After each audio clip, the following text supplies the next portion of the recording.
en un periodo que estacionalmente suele ser más bajista, ¿no? Que es a partir del 4 del mes de mayo hasta prácticamente después de los vencimientos. Solemos tener ahí el periodo, bueno, pues dentro de que es un periodo estacional alcista que va desde casi todo el año, ¿no? Quitando el verano, que es una parte un poco más lateral. Bueno, ahora estamos en este proceso de corrección lateral, ¿no? Que estamos viendo de momento en el SP500 y en el caso del IBEX 35.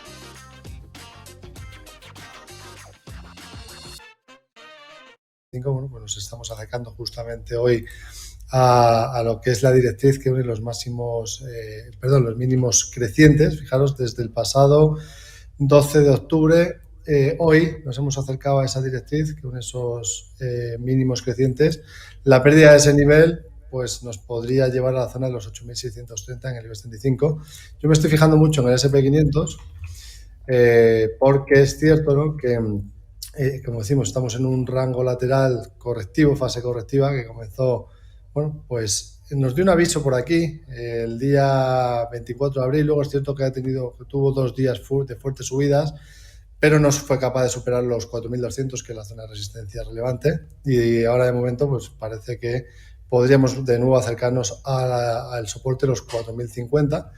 Y si se perdiese ese soporte en el SP500, sí que nos avisaría de que lo más probable es que podamos ver caídas adicionales, quizás en búsqueda de la media de largo plazo que se sitúa en el entorno de los 3.943, ¿no? Pero bueno, aún así tenemos un amplio rango lateral en Estados Unidos ante la incertidumbre y las dudas que hay.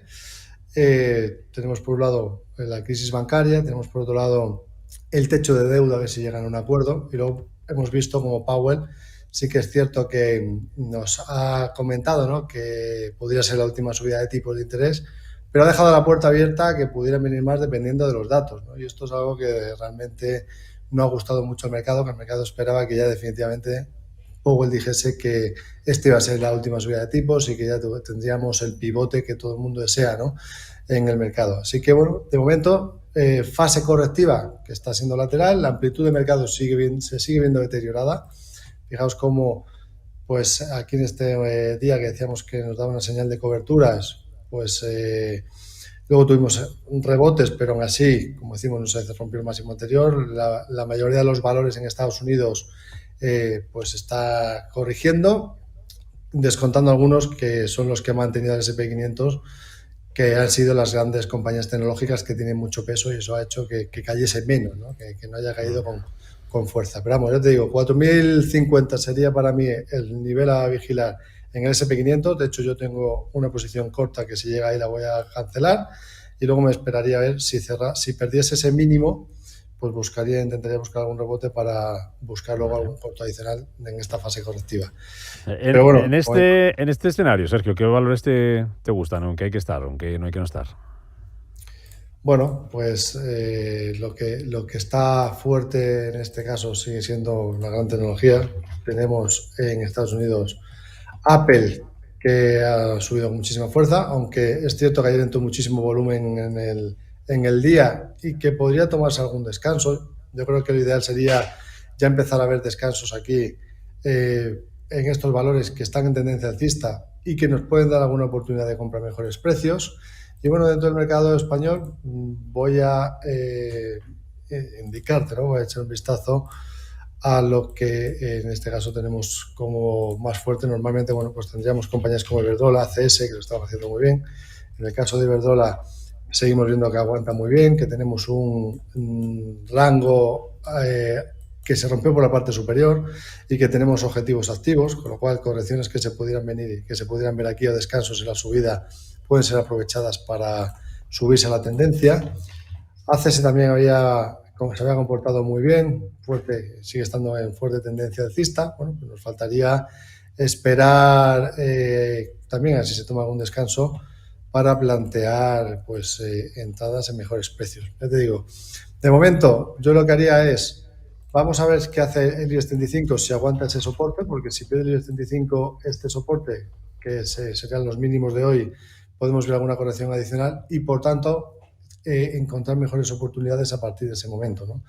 Y para pensar que lo peor pueda pasar, pues evidentemente tendríamos que ver recuperaciones de la zona de los 9.200 puntos en el caso del IBEX, que de momento, mientras la amplitud siga deteriorándose, pues lo más normal sería pensar que puede seguir habiendo presión en el índice español y siempre y cuando también con la crisis bancaria que sigue estando en Estados Unidos, que el peso de los bancos en España es muy grande y que esto pues puede seguir generando incertidumbre en nuestro principal índice, ¿no? Así que, de momento, vigilar esos niveles y esperar que la fase correctiva termine antes de plantear entradas con mayor confianza. Vale, vamos con las consultas. 915331851, es WhatsApp 609224716 y el canal de YouTube, en directo Radio Intereconomía. Vamos, empezamos por YouTube. Manuel pregunta por Amazon, compradas a $107, por EasyJet, compradas a 520 libras. ¿Dónde pondrías el stop de pérdidas a las dos? Pregunta Manuel. Vamos por partes, empezamos por Amazon. Bien. Pues mira, en Amazon tenemos una sucesión que sigue siendo de mínimos crecientes, aunque le está costando mucho romper la media de largo plazo. Fijaros que lo intentó el último día, el 27 de abril, y rápidamente se dio la vuelta en el día. Y aquí en este caso el soporte pues estaría justamente en esa directriz, ¿no? Pues podemos plantear la zona de los $97, un poquito por debajo tendríamos los 94.80, que es una zona de soporte, como podemos ver aquí en volumen. Pérdida de ese nivel pues sería negativo, ¿no? Porque sería haber intentado romper la media a largo plazo, no haber sido capaz y de nuevo entrar en fase correctiva. Con lo cual, además también eso nos confirmaría, si lo hiciese, que ha tenido una cuña ascendente que normalmente tiene implicaciones bajistas. Así que si se mantiene por encima de los 96.40, se podría mantener. Sería lo ideal que rompiese los 112.36, que sería el punto pivote anual, para empezar a ser más optimistas, ya dejando la media pues a un lado, ¿no? Y por otro lado tenemos EasyJet, que vamos a echar un vistazo también. Sí. Voy a ponerlo en pantalla. Bueno, EasyJet se ha recuperado o ha intentado recuperarse recientemente después de dejar un suelo en la zona de los 278. Aquí tenemos una especie de hombro cabeza a hombro invertido, normalmente suele ser una señal de suelo, con un objetivo teórico confirmado hacia la zona de los 578. En este caso estamos hablando de peniques porque esta es cotizada en Reino Unido, por tanto estaremos hablando de 5,78 libras o 578 peniques, ¿no? Entonces, bueno, pues el objetivo está activado mientras se mantenga por encima de la media a largo plazo, que pasa por los 412, lo más normal es que finalmente lo termine por cumplir. Así que soporte en primera instancia 443, segunda instancia 410. Pero vamos, ya digo, tenemos un objetivo activo, lo más normal sería esperar que cumpla ese objetivo de 579,18 y luego a partir de ahí, bueno, pues la media pasa a ser alcista y podríamos empezar a plantear que quizá lo peor ha pasado ya para EasyJet. Vale, venga, seguimos en el YouTube. Aryzta, la compañía de alimentos, con ticker ARIN, Suiza. Nos pregunta Rosa si es momento de entrar. ARYN, Aryzta, compañía de alimentos, Suiza. Compañía suiza, ¿verdad? Cotizada en Eso francos es. suizos. Vale, pues bueno, esto es un valor alcista, tendencia claramente alcista. De momento no hay ningún síntoma de debilidad. De hecho, los indicadores técnicos mostraban que se giraban a la baja y aún así no ha corregido nada. Por tanto, bueno, pues valor muy fuerte. El único problema que le veo yo a esto es que estamos muy lejos de zonas de soporte, ¿no? Por tanto, lo ideal aquí en este caso pues sería esperar a ver si en algún momento dado deja un techo, corrige, nos da una posibilidad de corrección para entrar a mejores precios. ¿Zona que podría ser interesante? Pues en el entorno de los 1.483, está cotizando en 1.610. Si nos fijamos en gráfico mensual, vemos cómo pues, se ha recuperado muy fuertemente recientemente. De hecho, aquí tenemos incluso un impulso alcista activado, ¿no? Fijaros cómo desde abril de 2020 tuvo un primer impulso, corrección a niveles FIBO y desde aquí pues ha roto máximos, con lo cual tenemos un objetivo activado hasta los 1916. Por lo tanto, sigue mostrando fortaleza. Lo único que, como digo, muy lejos de zonas de soporte, por lo tanto, el ratio de rentabilidad-riesgo quizá ya no sería el más óptimo, a pesar de que la tendencia sigue siendo alcista y que lo más normal sería que terminase por cumplir ese objetivo. Vale. Voy al WhatsApp. Si es momento de entrar en estos dos valores, si le puedes decir precio de entrada, Deutsche Telekom e Iberdrola. Vamos allá. El punto y el doble de Deutsche Telekom. Venga, perfecto. Vamos a ver, pues Deutsche Telekom. Vamos con ello. Vale, pues mira, Deutsche Telekom es uno de los valores que es fuerte, pero que ahora sí que es cierto que ha comenzado una fase correctiva que nos puede venir muy bien. Entonces, ha roto en primera instancia la directriz, la primera directiva desacelerada que unía los mínimos crecientes y ahora está perdiendo la media de 50.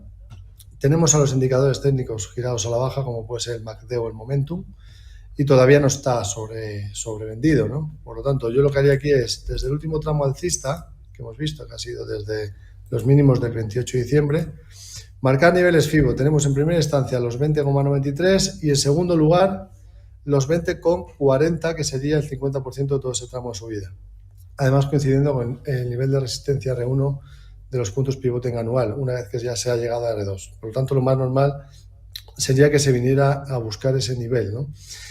Ahí ya podríamos esperar a ver si genera cierto suelo, y a partir de ahí, si los indicadores se vuelven a girar al alza, pues, como puede ser, por ejemplo, el MACD, ya sería un buen punto de entrada. O sea, 20,46 o 20,41 aproximadamente. Ese sería un buen punto de entrada para Deutsche Telekom. En el caso de Iberdrola, venga, lo pongo en pantalla, que comentábamos antes que era uno de los valores que tiene muy buena pinta, porque como decíamos, dentro del mercado español, pues está mostrando mucha fortaleza. El único problema que veo yo aquí es que no está corrigiendo lo suficiente. Es cierto que si perdiese esta zona del mínimo entre los dos máximos que está generando, nos podría dejar un buen punto de entrada otra vez de nuevo en la zona de los 10,99,5. Eso sí que sería una muy buena oportunidad, que sería que perdiese este nivel, 11,37. De momento los indicadores técnicos están girados a la baja, está cotizando en lateral. Si no rompe esos 11,37, ese podría ser también un buen punto de entrada, teniendo en cuenta que en el medio y largo plazo pues tenemos un objetivo activo de todo lo que es este rango lateral que ya lo ha roto al alza. Pues mira, si proyectamos desde el punto de ruptura, el objetivo teórico estaría en el entorno de los 13,05. Lo más normal es que finalmente lo termine por cumplir. Lo único que es cierto es que estamos un poco lejos de soportes. O sea, que si volviese el precio a esos 11,37, ahí podríamos pensar que sería un buen punto de entrada. Venga, más consultas también a través del WhatsApp. Luis, opinión sobre BNP Paribas, si es buen momento para comprar.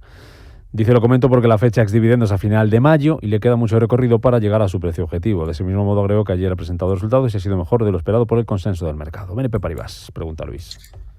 Bueno, BNP Paribas, sector bancario, la banca sigue teniendo sus dudas sobre lo que está ocurriendo en Estados Unidos, sobre si la idea de que, a pesar de que el Banco Central Europeo dice que la banca europea pues está muy bien posicionada y que no se debería ver afectada por la crisis regional de los bancos de Estados Unidos, bueno, el mercado sigue teniendo dudas, ¿no?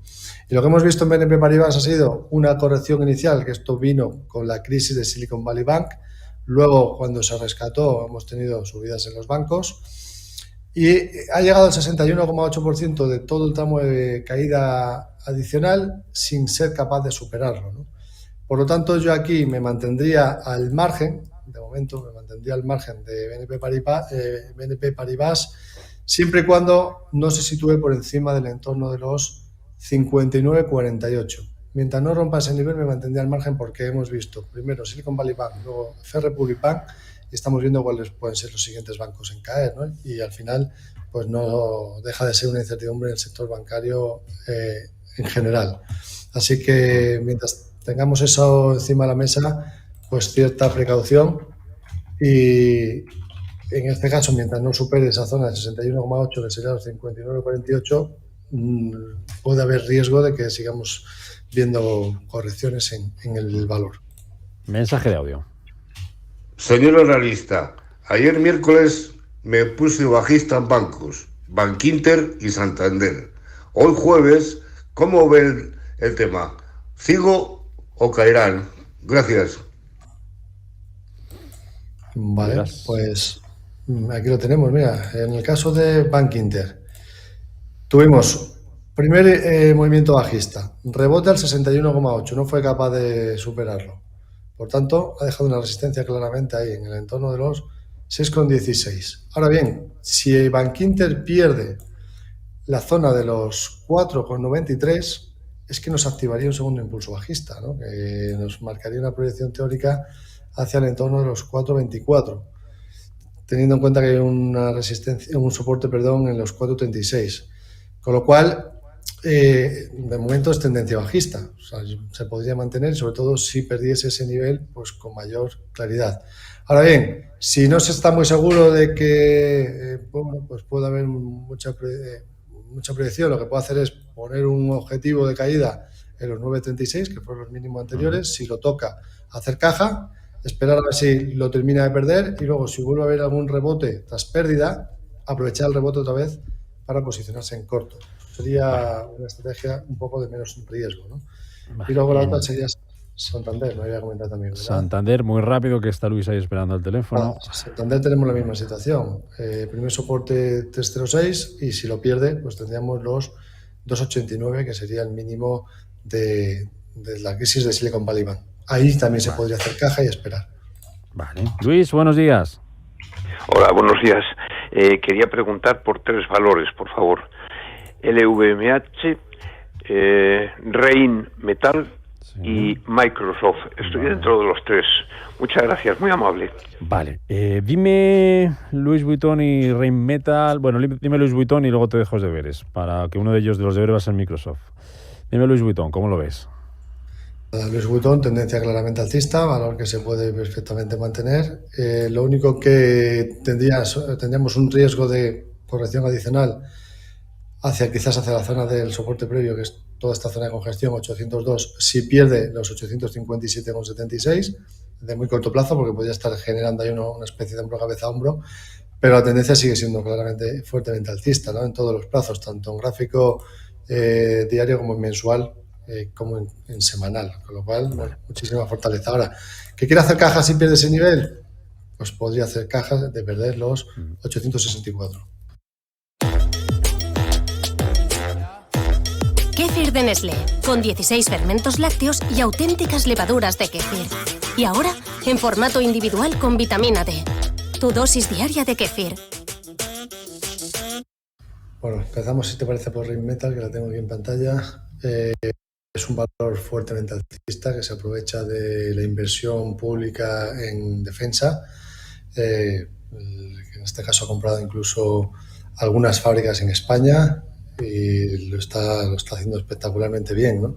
Lo único que en el corto plazo es cierto que tras la fuerte subida que ha tenido no es descartable que se tome algún descanso, sobre todo nos lo confirmaría si perdiese los 256,60, que nos activaría una especie de divergencia bajista que, bueno, nos podría llevar hacia la zona de los 230,20, que es donde tenemos 228, 230,20, 228, ahí tenemos una zona de soporte, que era la anterior resistencia, y hasta ahí podría ser la corrección. En caso de perder ese nivel, luego tendríamos la media a largo plazo, ¿no? Pero vamos, que es un valor fuertemente alcista en todos los plazos y que en el caso de que pierda este nivel, bueno, pues si se quiere hacer caja y esperar oportunidades más bajas para comprar más barato, pues bien, pero que sigue siendo un valor fuerte, ¿no? Y que estos valores son los que realmente pues hay que aprovechar para recortes, para añadir en cartera, sobre todo en los momentos en los que realmente se espera que en el futuro lo sigan haciendo muy bien, ¿no? Luego tenemos Microsoft, que Microsoft en su momento nos activó una divergencia alcista, rompió el máximo entre mínimos, 264,40. Podríamos decir que se ha prácticamente cumplido el objetivo, que estaban en torno de los 310,10. Y bueno, hemos llegado cerca de una zona de resistencia, que son los 312,80. La superación de ese nivel muy probablemente nos llevaría a la zona de los 340. Pero si, sin embargo, bueno, pues es cierto que estamos cerca de zonas de resistencia. Si se ha puesto corto, pues el stop debería estar, yo creo, por encima de esos 312,80. Yo no me pondría en corto en un valor así que está fuerte, que es alcista. De hecho, es de los pocos, como comentábamos, ¿no?, que están manteniendo al S&P 500 estable, junto con Apple, ¿no?, que han sido, pues, de los que tienen gran capitalización y los que mantienen al índice.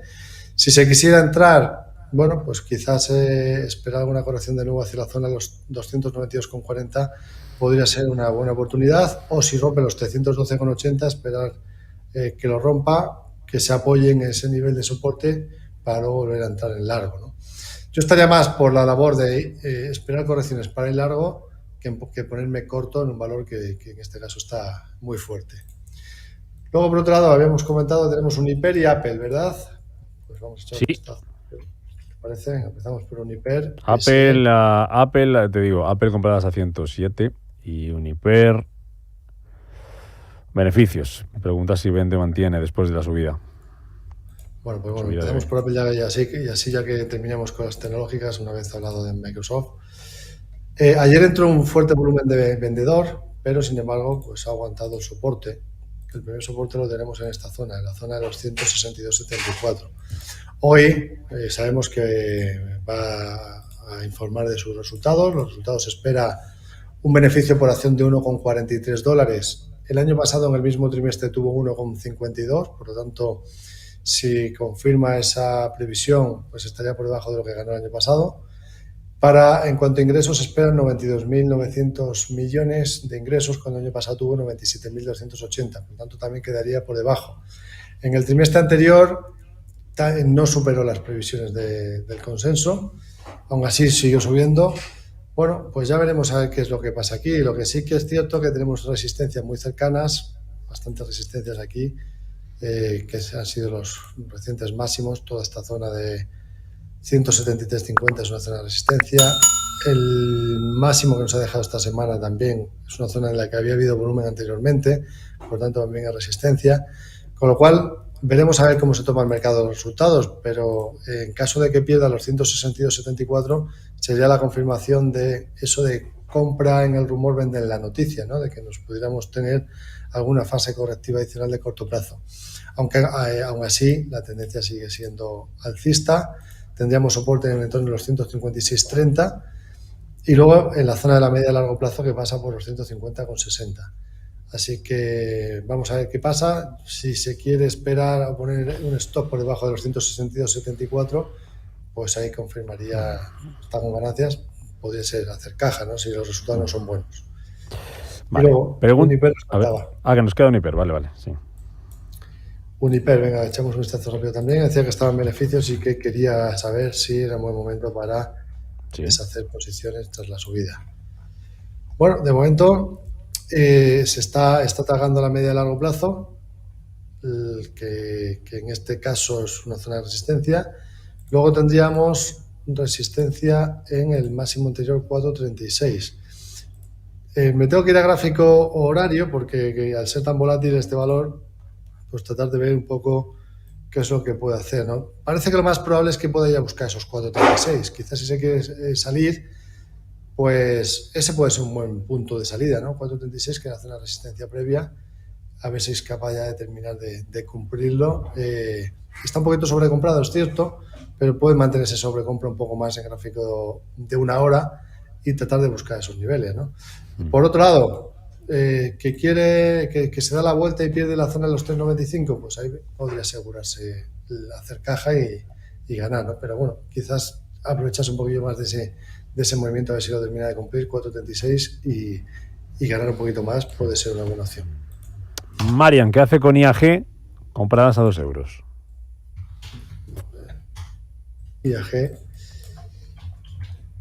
que sabemos que bueno, es un valor que gusta mucho, ¿no?, que mucha gente la ha comprado, y podemos decir que estamos en un rango lateral. Lo malo de todo esto es que hemos vuelto a perder la media a largo plazo, pero bueno, mientras no pierda el soporte previo a la media, que son los 1,62,6, incluso se podría mantener, ¿no?, porque bueno, si planteamos esto como un escenario en el que hemos tenido un movimiento de rango lateral. Ese rango lateral se sigue manteniendo. De hecho, el rango lateral lo rompió al alza, con lo cual mientras se mantenga por encima de unos 62,3 es probable que pueda intentar, viendo que ya está bastante sobrevendido también, ¿no? Con los indicadores técnicos, es bastante probable que lo pueda aguantar y que pueda intentar atacarlo de nuevo para volver a la zona de los 1,7320 y si luego lo volviese a superar, pues tendríamos un objetivo de nuevo activado alcista, ¿no? Así que para mí la clave está en 1,6230. Mientras se mantenga por encima, pues incluso se podría mantener a pesar de toda la incertidumbre sobre crisis económica financiera que hay encima de la mesa. Venga, YouTube pregunta por aquí Alberto, para entrar en Infineon, Rey Metal, que ya la hablábamos, Intuitive Surgical, el ticker de esta es ISRG del Nasdaq. Bueno, empezamos por Infineon. Infineon se ha deteriorado muchísimo su gráfico, ¿no? Se deterioró justamente cuando perdió esta zona de soporte 35.01, mostrándonos cierta divergencia. Por lo tanto, cuando tenemos una figura de este tipo, pues lo normal una vez que se pide soporte es pensar que podemos extender todo ese tramo de caída adicionalmente. Y en este caso se cumplió, ¿no? Se ha cumplido esos 32,56, que sería el objetivo que podíamos haber marcado. Luego ha intentado rebotar, no ha sido capaz de superar la media de 50 días con claridad. De hecho, se sitúa incluso por debajo de la media de 10 días. Dejó un hueco de mercado alcista que lo ha cerrado. Y de todo el tramo de subida previo, que es este último tramo, ¿no? Este intento de rebote, pues la clave está en que no pierda los 32,55 de nuevo. Un cierre diario por debajo de esos niveles nos indicaría que lo más probable sería una vuelta hacia el mínimo anterior. Y aquí tenemos sucesión de máximos y mínimos decrecientes, con lo cual mientras que no se rompa esa sucesión de máximos y mínimos decrecientes, mientras que no supere como mínimo 33,52, pues es un valor débil, ¿no? Por tanto, mejor no estar. Yo no estaría aquí. Me has dicho Infineon y me dijiste otro también, perdón. Intuitive Surgical, ISRG. Vamos allá. Bueno, pues aquí tenemos un valor que es fuertemente alcista, como podemos ver, que ha dejado una cierta resistencia en la vela del pasado 1 de mayo, en los 308,46. Fijaos que dejó una vela con larga mecha superior, indicando que eso es una resistencia relevante, que le puede costar superarla. Entonces, a partir de aquí, ¿qué es lo que yo me fijaría? Bueno, pues si se está dentro del valor para una estrategia de corto plazo, incluso pues bueno, se podría hacer caja si pierde los 297,63, porque ahí nos dejaría una especie de doble techo. Y luego, además, nos podría activar otro objetivo bajista si rompiese los 290,80, ¿no? De corrección de corto plazo. Entonces, si pierde esa zona, nos dejaría una especie de divergencia que nos puede llevar a niveles más bajos. Con lo cual, si pierde los 297,60, yo ahí haría caja, me aprovecharía de todo lo que ha subido ya y luego me esperaría a ver si se puede comprar más abajo en una hipotética corrección futura que pudiéramos ver. Vale, terminamos con Nvidia. Ganancia del 8%, pero no sé qué hacer, dice María. Pues no tengo divisa cubierta. ¿Qué opina? ¿Me interesaría vender o seguir en el valor? Nvidia. Bien, Nvidia sigue siendo un valor fuerte. Tenemos un objetivo activado aquí, que es por ruptura de un rango lateral por la parte superior. El objetivo teórico que tenemos, pues lo podríamos llevar hacia la zona de los 297,70. De momento, pues se está tomando un pequeño descanso, pero ha dejado un soporte muy claro en los mínimos del pasado 3 de mayo, con una vela que nos dejó una larga mecha inferior. Y los indicadores técnicos parece que bueno, pues se quieren girar al alza. Lo más probable es que se pueda tomar un descanso en lateral para luego volver a retomar el movimiento alcista hacia la zona de los 297,70. En cuanto a lo de la divisa cubierta, es cierto que yo me fijaría mucho ahora en el eurodólar. De momento se está tomando un descanso el eurodólar a subida, pero en el medio y largo plazo, si nos fijamos, tenemos objetivos alcistas, por tanto se podrían ver correcciones para cubrir divisa también, ¿no? Si operamos en Estados Unidos. Vale. Sergio Vila, analista de IG, gracias como siempre por ayudarnos en este consultorio de bolsa, por recomendarnos cómo están técnicamente algunas acciones, cuál podría ser un buen punto de entrada y hacia dónde pueden ir las bolsas. ¿Los vencimientos hasta cuándo entonces? Porque decías, esto está bajista hasta vencimientos, ¿y eso cuándo es? Normalmente, bueno, es estacionalmente, no quiere decir que vaya a ser así, ¿no? Normalmente el periodo bajista va desde justamente pues el día 4 de mayo, que es hoy, tal que hoy, hasta finales de tercera semana, finales del mes. Pero bueno, los vencimientos son el día 19, viernes, que es el tercer viernes de este mes, por tanto podríamos pensar que hasta ahí quizás podemos tener un poco más de volatilidad. Abriremos el paraguas. Sergio Ávila, gracias, cuídate mucho.